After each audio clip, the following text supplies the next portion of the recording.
ഓണക്കാലത്തെ വരവേൽക്കാൻ പ്രകൃതിയും ചരാചരങ്ങളും അണിഞ്ഞൊരുങ്ങിയതോടെ ഇടുക്കിയുടെ മലനിരകളിൽ വിവിധ പൂവുകളുടെ കാഴ്ച വസന്തം നിറഞ്ഞു.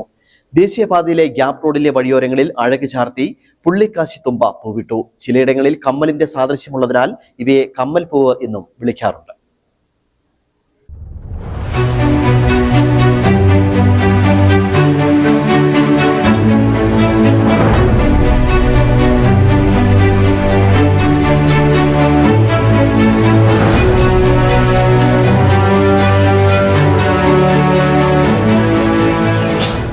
ഇംബർഷ്യസ് മാക്കുലേറ്റ എന്ന ശാസ്ത്രനാമത്തിൽ അറിയപ്പെടുന്ന ഇവ പണ്ടുകാലങ്ങളിൽ ഹൈറേഞ്ചിന്റെ അരുവിയോരങ്ങളിലും പാതയോരങ്ങളിലും മൺതിട്ടകളിലും നയനമനോഹര കാഴ്ച ഒരുക്കിയിരുന്നു.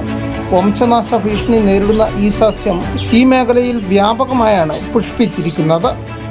ധാരാളം മഴയും തണുപ്പും ഇഷ്ടപ്പെടുന്നതാണ് ഈ ചെടി.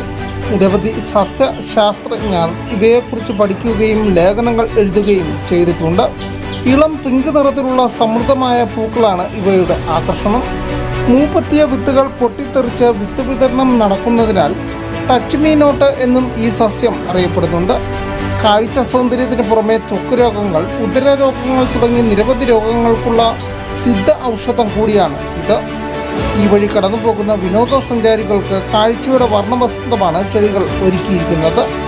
മനുഷ്യന്റെ പ്രകൃതിക്കെതിരെയുള്ള പ്രവർത്തനങ്ങളും ജൈവ വ്യവസ്ഥകളിലെ വ്യതിയാനവും കാലാവസ്ഥയിൽ ഉണ്ടാകുന്ന മാറ്റങ്ങളും മൂലം ഈ അപൂർവ സസ്യം ഇന്ന് വംശനാശ ഭീഷണിയും നേരിടുന്നുണ്ട്. News bureau, Udumbanchola.